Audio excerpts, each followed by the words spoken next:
ঋতুজার এমন অবস্থা করার জন্য প্রান্তিক এবার রেগে গিয়ে মুক্তি আর মোনালিসাকে উচিত শিক্ষা দিয়ে দিল সবার সামনে। হ্যাঁ বন্ধুরা, এমনটা হতে চলেছে আজকের পর্বে।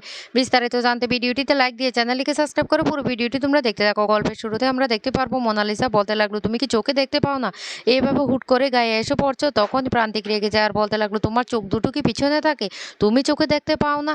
কিভাবে হাঁটতে হয় সেটাও জানো না? তখনই বলতে লাগলো, এই তুমি কে? আমি জানো? তখন বলতে লাগলো, ও কম্পাসের মুখে শুনেছি তুমি তো সেই মেয়েটা, যে মেয়েটা গুলি খেয়েছিলে। তুমি নাকি কম্পাসের বরের পিছনে ঘুরঘুর ঘুরঘুর করো, তাকে ভালোবাসো, তাই না? ভালোবাসার জন্য মানুষে অনেক কিছু করে, তাই সেই জন্য তুমিও হাতে গুলি লেগেছে, ভালোই হয়েছে। তবে একটা কথা আমি তোমাকে সাবধান করে দিচ্ছি, এই কম্পাস আর বিহানকে আমি দেখে যতটা না বুঝতে পেরেছি ততটা ওরা খুব ভালো আছে। তাই ওদেরকে কিন্তু একদম ঘাঁটাতে আসবে না। ওদেরকে যদি ঘাঁটাতে আসো তাহলে অনেক খারাপ হয়ে যাবে। মোনালিসা তখন বলতে লাগলো, খবরদার, তুমি আমার সম্পর্কে কি জানো? কি জানো?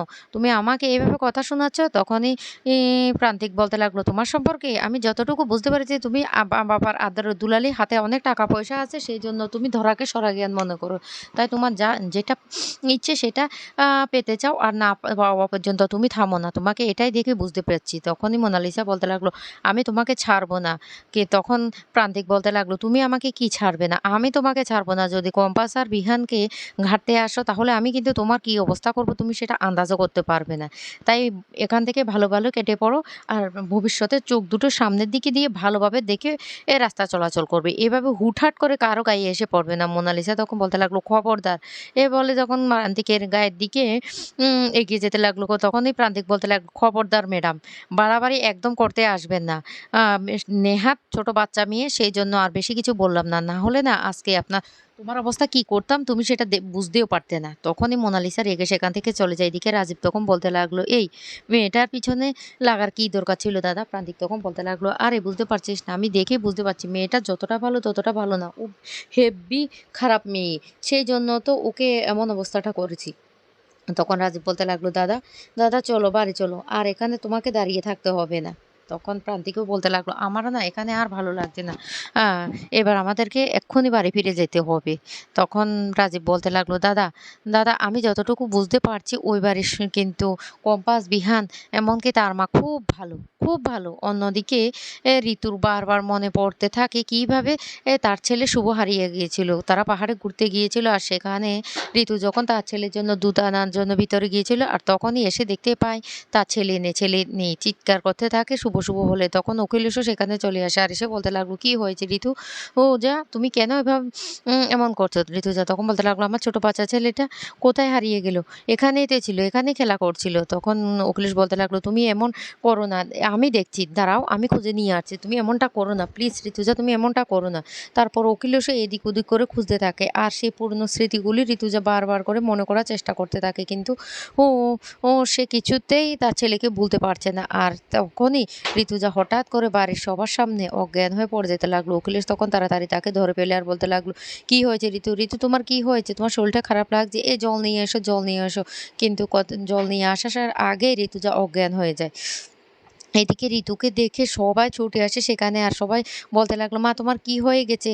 কি হয়ে গেছে তোমার? অন্যদিকে সে মুক্তি সেটা কিছুতে সহ্য করতে পারে না। মুক্তি তখন তার হাতের গ্লাসটা নিয়ে তাকিয়ে থাকে ওদের দিকে আর বলতে লাগলো, অখিলেশ অখিলেশ তুমি আমার সাথে এত বড় বিশ্বাসঘাতকতা করতে পারলে? কি করে পারলে তুমি এত বড় বিশ্বাসঘাতকতা করতে?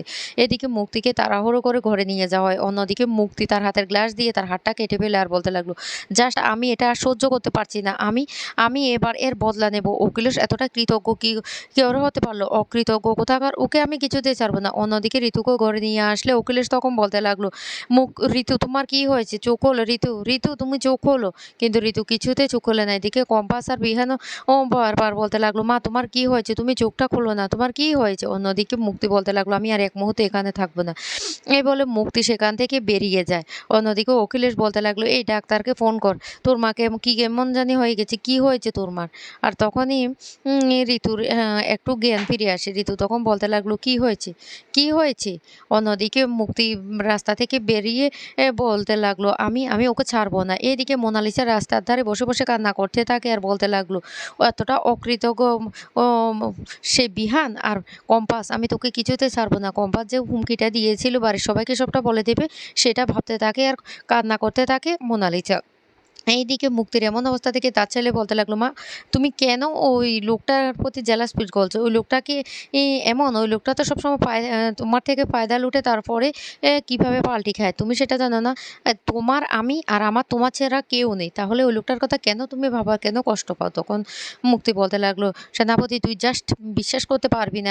এটা না সহ্য করার মতো না। আমি অখিলেশকে ছাড়বো না, ছাড়বো না অখিলেশকে।" আর তারপরে মুক্তি হঠাৎ করে দেখতে পায় মোনালিসা রাস্তার ধারে বসে কান্না করছে। তখন সেনাপতিকে বলতে লাগলো, "সেনাপতি এটা কি? এটা তো মনে হচ্ছে মোনালিসা। গিয়ে দেখি তো।" এই বলে মোনালিসার কাছে চলে আসে। আর এসে বলতে লাগলো, "মোনা তুমি এভাবে রাস্তার ধারে কান্না করছো কেন? কি হয়েছে তোমার?" মোনালিসা তখন বলতে লাগলো, "মুক্তি মাসি তুমি বলো না। তুমি বলো। ওরা ওরা জাস্ট আমাকে এভাবে অপমান করতে পারলো?" মুক্তি তখন বলতে লাগলো, "মোনা, মোনা চলো আমরা একটা জায়গায় গিয়ে বসি তারপর না হয় আমরা সেখানে কথা বলবো। ও চলো।" এই বলে মোনালিসাকে ধরে মুক্তি আর সেনাপতি মিলে একটা কফি শপে নিয়ে আসে। আর অন্যদিকে মোনালিসা তখন খুব কান্নাকাটি করতে থাকে আর বলতে লাগলো, আমি ও কম্পাসকে ছাড়বো না। কম্পাস এত বড় বিশ্বাসঘাতকতা করতে পারলো আমার সাথে? এটা কিভাবে করতে পারলো? কম্পাসকে আমি কিছুতেই ছাড়বো না। ওকে আমি শেষ করে দেবো। জাস্ট ওকে আমি শেষ করে দেবো।" এইদিকে ঋতুজার এমন অবস্থা দেখে বিহান তখন তার মাকে বলতে লাগলো, "মা তুমি এমনটা কেন করছো মা? তুমি ছাড়া আমাদের কে আছে বলো?" মোনালিসা তখন তার মুক্তি মাসিকে বলতে লাগলো, "মুক্তি মাসি তুমি বুঝতে পারছো না, বুঝতে পারছো না। ওই কম্পাসকে আমি কিছুতেই ছাড়বো না। কম্পাসের জন্য আজকে আমার জীবনটা পুরো উলটপালট হয়ে গেছে। আমি কিছুতেই ওকে ছাড়বো না।" এদিকে বিহান তার মাকে বলতে লাগলো, "মা আমাদের জীবনের এত বড় লড়াইটা কার জন্য? তোমার জন্যই তো। তাহলে তুমি যদি এভাবে ভেঙে পড়ো আমরা কি করে নিজেকে কন্ট্রোল করব?"